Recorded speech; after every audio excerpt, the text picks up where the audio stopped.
Salutations everybody, it is Matty here today with a really exciting Fallout 76 news update. Today we're going over one of the more interesting tidbits to pop out of Bethesda's E3 2019 press conference, that being the Fallout 76 Wastelanders update dropping this fall for free. And I think traditional Fallout fans will be really excited and interested on what Bethesda Game Studios is offering them. I know the general counterpoint to this DLC has been, Matty, they should have done it in the first place. I'm happy it's here and they're listening to their community. That's what mattered to me personally. Anyway, what we're going to do is go over a synopsis that's over on Bethesda.net, and then afterwards we're going to break down the trailer frame by frame. I'm going to highlight some new features, some major details coming to 76 in this update, and what I think fans will be really excited about. So without further ado, let's get right into it, starting off with the synopsis. Factions of raiders and settlers aim to make the world their own and claim a rumored fortune. Who you side with is up to you, and your choices will determine their fates. Both the settlers and the raiders will present you with unique companions, stories, and plenty of new weapons and armor to earn.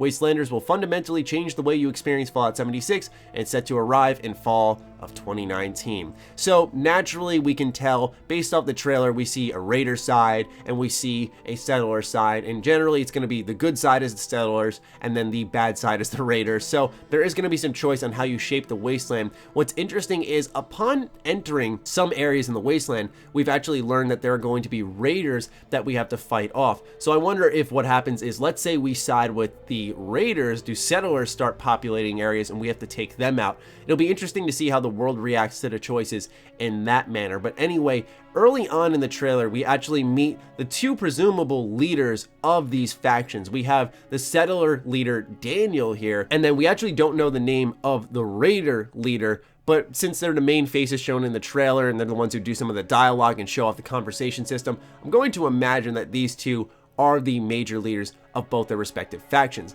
Now, what happens is when you first start talking to Daniel, you actually see the camera zoom in and lock on him, almost in an ESO style, which doesn't surprise me because Bethesda Game Studios previously admitted that they really like what ZeniMax Online Studios has done with ESO. It started off rough and it turned out very well, and I think we're seeing Bethesda Game Studios take inspiration from that and try to repeat that same rise to success that ESO experienced, and fingers crossed on that. I'd love to see 76 bubble to the top and be a game that we can all celebrate despite its very rough launch. But anyway, I really like that they're adding a conversation system in the game, because let's take a look at what we've got. We have skill checks, perception, something about this doesn't add up, what gives? Charisma, sure, we can help each other if you make it worth my while. And then of course we're all in this together. I look like a charity to you, question mark? So I wonder if perception, we have 5, we can access certain dialogue choices, or is it just because you have perception? Because then everyone has access to that, right? So I'm really interested to see how this conversation system develops, but at face value, let's take a look at what we've got here.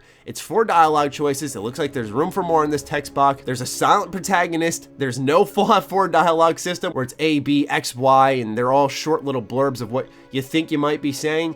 This is actually more of an RPG style dialogue system than what Fallout 4, a single player RPG, actually had designed for it. Think about that. Isn't that kind of crazy that 76 may offer more of an RPG style dialogue system?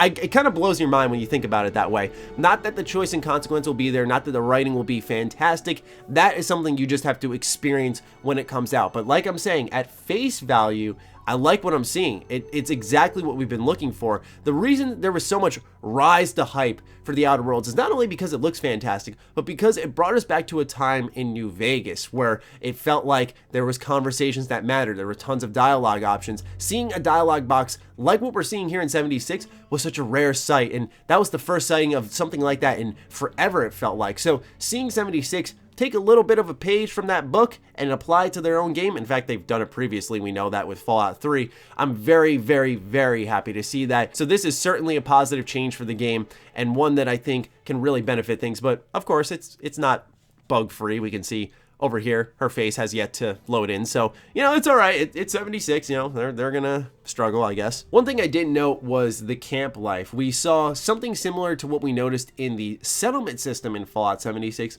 which is we can see settlers cooking, we can see kids playing, and I wonder if these are going to be general quest giver locations, or as we build up our settlements, is it going to be like Fallout 4 where gradually settlers, or maybe if we side with the raiders, they all aggregate at our settlements. That would be really neat to see. And it seems like there is some type of change that's going to happen in the wasteland based off our choices. And that's because we see a location here that's completely broken down, but then afterwards at nighttime, it's built up and looks like a general living space. Now, obviously, part of 76 is rebuilding the waste. But I personally look at this and think to myself, this looks like something that you take over based off your choices, and one faction is going to populate it. My major question, though, is with all these choices, that's great, but we're in a world that's shared with other players. So how am I going to, for example, play a game where, let's say I side with the raiders and maybe the settlers start populating as enemies? Let's say someone else has sided with the settlers and the raiders are supposed to start populating as enemies. How does that work?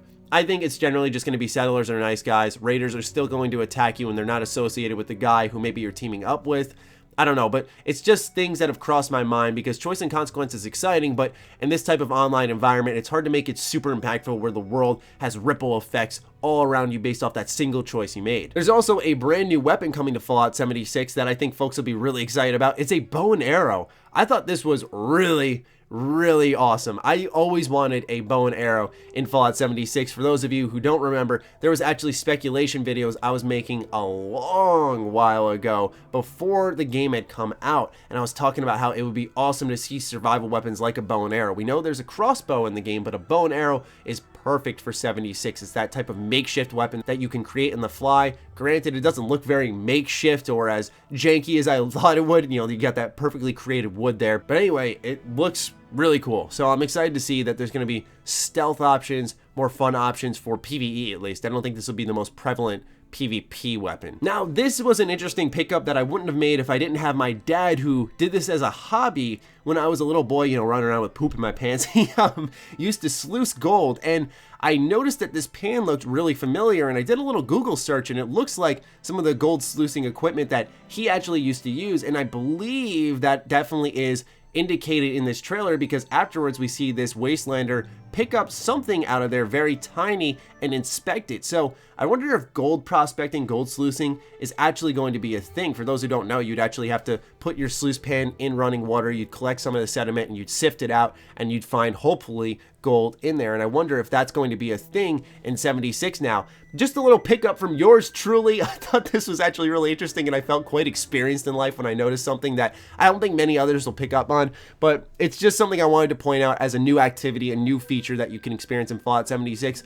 All in all, though, those are the major details that came out of this trailer. It was very brief, and it was announced before the Battle Royale mode, probably to preface people and say, like, once again, with Starfield and Elder Scrolls 6, hey, we're doing the things you want, but we're also doing something new. Same thing here. Hey, we're doing Wastelanders, we're adding dialogue, we're adding NPCs, we're listening to you, choice and consequence is a thing, but we're also doing Battle Royale. So I get why they showed this first. Personally, what it's left as a taste in my mouth is I'm looking forward to playing the game. I have yet to test out the Battle Royale, but I'm really looking forward to hopping in that. We'll be streaming that a ton. We'll obviously be playing that and giving impressions on the channel. I'll be doing my honest impressions as I always do with these big Fallout 76 updates, but overall, now that I know the path for this game, okay, we know the end goal is getting these NPCs, and in year 2, that's going to be the focus, because they said year 1 was about establishing the wasteland, building things up, and now in year 2, all the Wastelanders are coming in. So this is going to be a focus for about the next year or so for Bethesda, is adding Wastelanders to the game, and also new quests, which means maybe down the line we can hear about new lands. I don't know. I'm going to be honest with you guys. It brought a little more positivity to 76 in a way I never expected, because now I know that future I want is coming. Is it going to be good? Is it going to be bad? Is Bethesda's writing going to suddenly improve? Is there going to be real prevalent choice and consequence? Is it going to be impactful? Is it going to be memorable?